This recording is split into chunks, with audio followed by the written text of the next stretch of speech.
Hello everybody, happy Saturday night to you. Tonight I wanted to do something a little different.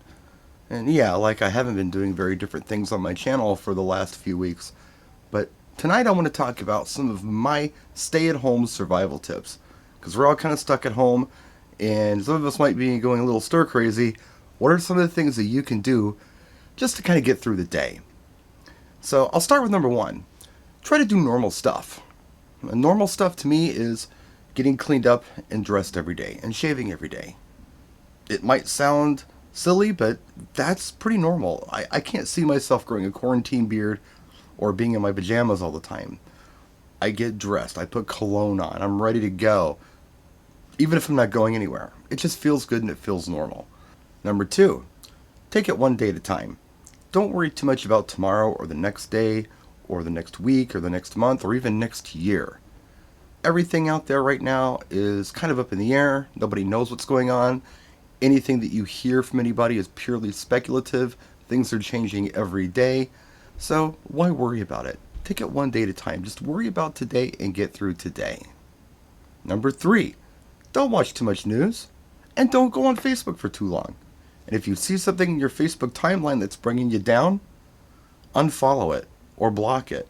Because, the thing about anything out there right now, be it television or the internet or any kind of entertainment, this should bring you more pleasure than pain. If it's causing more pain than pleasure, don't do it anymore. Yeah, we got to keep up on what's going on. We want to stay informed, but that should take 10 minutes of your day. I avoid anything that's editorial, anything that's an opinion. I look for facts, and I try to filter out anything that has some kind of agenda or opinion or editorial on it, and that's how I'm getting my information. I'm listening to facts, and I'm not paying attention to what anybody thinks. 4. Take care of those things that you've been putting off, those little projects. I've been doing a lot of videos on 15-minute projects where I'm taking 15 minutes on something and I'm stopping. That kind of stuff helps. It makes a difference. Clean a corner of your studio, organize your music library, wash your car. You know what I did today? Well, I tried to fix the steps, and I did, but I tried to do a video on it, and it didn't turn out very well. I put the bloopers on YouTube, and most people got a laugh. Some people were like, I didn't like that. You sounded angry. Look, I cool off real fast. It's okay. I wasn't really angry. In my bathroom, the towel bar keeps falling. Every time I pull the towel off, the bar falls. And it's been like that for like 2 years. I haven't bothered to go up there with an Allen wrench and a screwdriver to fix the problem. Well, I did it tonight, and I feel better. I've got a wallet in my pocket that I've had for probably 15 years. It's falling apart.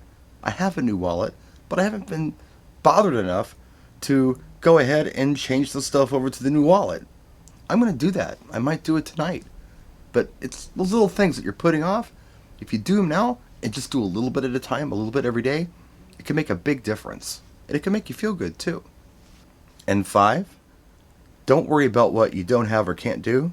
Think about what you do have and you can do. And that'll take you a long way. That's everything from your health, to your family, to your home, to the webcam you don't think you have. Some people think they can't live stream because they don't have a webcam. There's none available. They can't order one. Well, guess what? If you have a laptop computer, you've got a webcam. If you have a phone, you have a webcam. Wabi-sabi is a word that I recently learned. Some of you may know it, but it's Japanese and it roughly translates to beauty and imperfections. And the kind of music that I love, of probably, the 70s and 80s and even the 90s, it's not perfect. A lot of it isn't just right on like today's music. There's little imperfections in there, and the little nuances is what makes the music beautiful. Think about that with your live streams. If you don't have the perfect thing to do your streaming, the perfect mic and the perfect camera, do the imperfect live stream. Just think about the art of it. Make do with what you've got. Be creative. That's the mother of invention, and that's when beautiful things happen. So that's it, guys. Those are my survival tips. They may or may not work for you, but they're working pretty good for me. And I'm here for you, by the way. We're still doing the Chill Lounge every night. Somebody was asking about that recently. Yep, we're still there. It's probably happening right now. It usually starts around somewhere between 8 and 10 Central, and sometimes it goes to the wee hours of the morning. Some nights are crazy. Some nights are quiet, but Every night it's open and you're always welcome. So come on down and join us in the chill room if you need someplace to go. We have a laugh in there. We share ideas. It's a lot of fun. So anyway, that's it, guys. Have a great rest of your weekend, and we'll talk soon. We'll see you soon. I'll get some more videos up ASAP. Practice and enjoy.